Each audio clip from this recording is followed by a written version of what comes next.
CBC Sports. Hello there, CBC Sports fans. We are getting set for Skate Canada, the second stop on the ISU Grand Prix. And joining us from Halifax on the ground, the scene of the crime, we are joined by Anastasia Bucsis. Anastasia, how are you? I am so good. Okay, Britt, I know that I used to skate around in a circle, but this is my first time actually ever working figure skating, and I am thrilled to be here. I mean, Halifax is going to throw a great party, and I got a front row ticket, so I'm having a great day. Of course, you are joining us from Scotiabank Center right now. You got the chance to watch some of the athletes this morning in their warm-ups, in training. What's the overall energy? Tell us a bit about the vibes.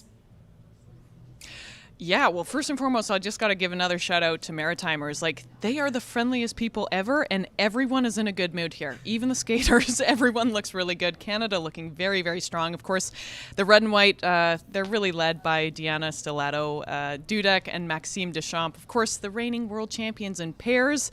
And Piper and Paul, I just got to watch them train too. Both of them said, I mean, there's kids in the arena right now, and both of them just said, oh my, if this is the energy already, we're going to have a ton of fun. Actually, Deanna said, I've never gotten an ovation like that just for training.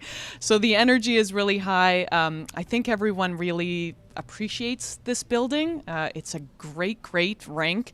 20 years since Halifax hosted the last Skate Canada, and it's the 50th year anniversary. So we have reigning world champions in 3 of the 4 disciplines, and it's going to be a great show. Yeah, and talk about a home crowd. I mean, it can't get more fun than that for the fans. There will be a lot of Canadians here competing. Can you tell us a bit more about some of the other names to keep an eye on? Yeah, I mean, I've been lucky. I'm waiting for the men to take the ice. Roman Sadovsky, super interested to see how he lays it down. Just beautiful lines from him. Maddie Skizas, I saw some fancy footwork from her this morning, and I asked her about it. She said, yep, I've been working on it, been working on my stamina, and really just consistency going into this, of course, International Grand Prix. It is only mid-October, so it's a long season. This is really exciting. A lot of athletes are going to be debuting some new elements. And again, just so grateful to be competing at home. The internationals, can we go there, Britt? Can we go there? We can absolutely go there. That was going to be my next question. I want to know, who else are we to keep our eyes on from around the world?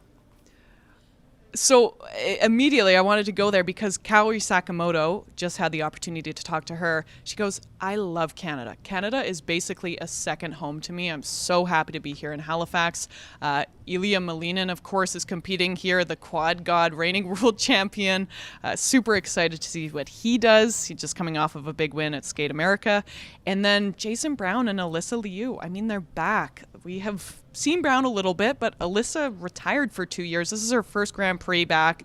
I just chatted with her, and there's such a lightness. Like, she's just having fun. She's going to UCLA, had a good laugh talking about the Bruins and whatnot, but she's just so thrilled to be here, skating for herself. She goes, I'm the one driving myself to the rink, So there's just a lightness there, and I think that there's going to be some big headlines that come out of this weekend because everyone's just very focused, filled with gratitude, and they're ready to compete. Yeah, and you talk about that lightness. As two athletes ourselves, we know that the happy athlete is the best athlete ready to perform. So really looking forward to that. I know you mentioned that you're new to figure skating, but you sure do sound like you know what you're talking about. So I'm really looking forward to the coverage. I think this weekend, the ice is your comfort place. What are you most looking forward to about the weekend ahead? Great question. And I mean, I just love figure skating, so I don't want to just cop out and say all of it, but you do really gravitate towards, of course, those names like Diana Stellato-Dudek and Maxime Deschamps. Piper and Paul, of course, all put on a show, but I really think this is just a huge opportunity for all of Team Canada to set the tone. Of course, it's pre-Olympic season. It is only mid-October, so they've got a ton of time. Folks, of course, trying to qualify for that Grand Prix final in December. 4 continents, World Championships, of course.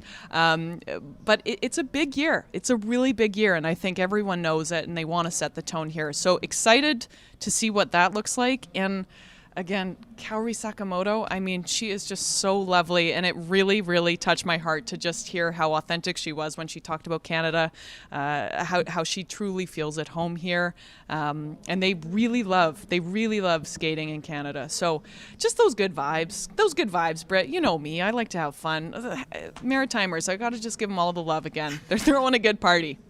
Well, they're lucky to have you out there. And you spoke about opportunity. Fans at home are going to have a lot of opportunity to catch the action on CBC Sports throughout the weekend. We'll have 9 hours of broadcast coverage. The streaming starts tomorrow at 5 p.m. There's also going to be, as I mentioned, Saturday and Sunday, 2 p.m. on the broadcast. We really appreciate you getting the chance to check in with us today. And you will be ringside throughout the weekend. So be sure to tune in. And thanks so much for joining us. Thanks, Britt.